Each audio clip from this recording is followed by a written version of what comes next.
Hello everyone, JKD, you can do physiology and more, and today is day 3 of enhanced explosiveness using JKD. So I had mentioned some concepts yesterday and I think the day before as well about the whole idea of power and explosiveness. I explained the difference between the two. However, I also displayed how you can actually increase both power and explosiveness. So what is another way, a general way that probably a good portion of the population, at least in today's world, actually knows about, that is going to help with both power and explosiveness? Well, that is going to be plyometrics. And those of you who are not familiar with plyometrics, that is basically like box jumps, squats. Jumping squats can be considered a plyometric exercise, but the most generalized one is a box jump. Now, I don't actually, I do have a plyometric box. It's in my storage, but I did not bring it here because I have other ways of doing things as for right now. But I have this footstool, and it's not going to be the best thing. It's definitely not the safest.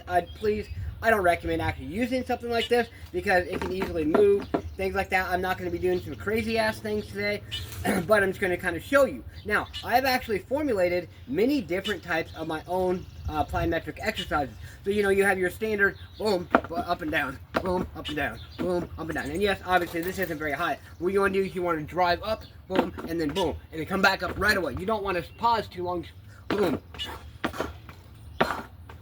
boom, like that, okay? And that is actually going to help increase your explosiveness at the same time increasing your power, okay? So, I also like to, just change angles, change, ways I do things, confusion of muscles. Muscle confusion is, people ask me, what's your secret for your training?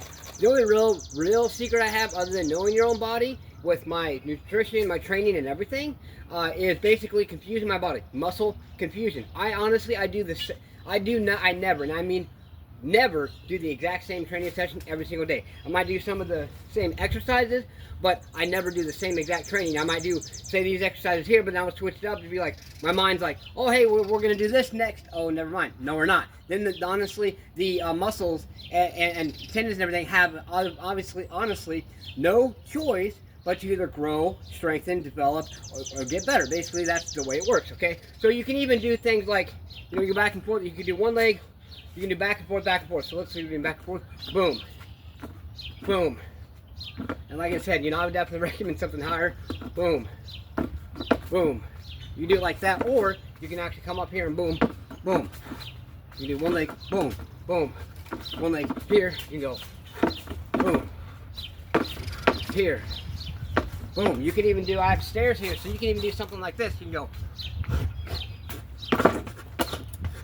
Okay? See, as I said, not very safe. But I actually do have in my video, I actually have displayed some videos on plyometric training. And if you check those out, you'll see the setup I had when I used to have my house. I actually had 2 little small square pallets. And once again, not the best, like the most safest setup, because your feet can definitely go in between the rings of the pallets or whatever you call it. Okay? But I actually had it, and I'm going to just kind of show you the best I can. But I had 2 little square pallets. And I had those right before my plyometric box. And I would go like this. I'd go boom, boom, boom on my plyometric box. And boom, boom, boom, boom. And I would go back and forth and go boom, boom, boom on my plyometric box. Back. Boom. On my plyometric box. Back. And honestly, it was some crazy ass shit, especially doing after, going for a long run and things like that. But I wanted to do something like that, especially after a long run, because one thing you want to think about is power and explosive movements mainly are going to target and or activate what's called your fast twitch muscle fibers, okay? Not to get into too much science behind it, and if you want me to, I definitely can, okay? But basically the whole concept is those type of movements are going to help increase your muscles to the rate at which you can provide force. So it's going to be things for like fast punching, fast kicking, okay? Fast running, such as sprinters, even short or mid-distance runners like 100 meter, 100 to 400 meter sprinter, 800 meter, okay? Things like that. And then you have your slow twitch muscle fibers, which is actually going to help activate more for endurance athletes, such as marathoners, ultra marathoners, triathletes, duathletes, whatever it is, okay? Or even, bicycle riders who ride long distances, okay? So now if you're trying, like in martial artists, you actually want to correlate with both your your slow twitch and fast twitch muscle fibers. However, the one thing that I do and I emphasize in Jeet Kune is, even if you're going to go, say, for a long slow run, or I went for actually a long, it wasn't a slow bike ride, but a long hard bike ride with some hills. It was pretty damn intense for over an hour. And within that, I came back. I actually did some, which I will actually show you in detail on Friday. I actually did some deadlifts, because a deadlift is actually an overall whole body power exercise. But I did more weight for explosiveness. I did a drop set. I did heavier weight where I could, you know, do boom, boom, boom. I did like 9 repetitions, and then I took 2.5 pounds off, boom. Then I took 5.5 pounds off, boom. Okay, and then I actually did that, and then I took a little bit short rest, and then I actually I did some some Romanian deadlifts. Same thing. I did the same exact thing, except it wasn't obviously power movement. It was more strengthening. And then after that, I took like 30 seconds, maybe close to a minute rest, and I actually did clean and presses, which once again, boom, boom. Okay, I did those. I also did drop sets with those, heavy weight. I could barely do 5 on the biggest weight, and then of course I was fatigued, so the next weight I could barely do 5, and then the next weight I could barely do 5. I did that. I went out, I actually did 7 rounds of my jump rope. Sorry, my bad. After that I did kettlebells, 19 kettlebell swings, come out, did my jump rope, then went back in and did my core training.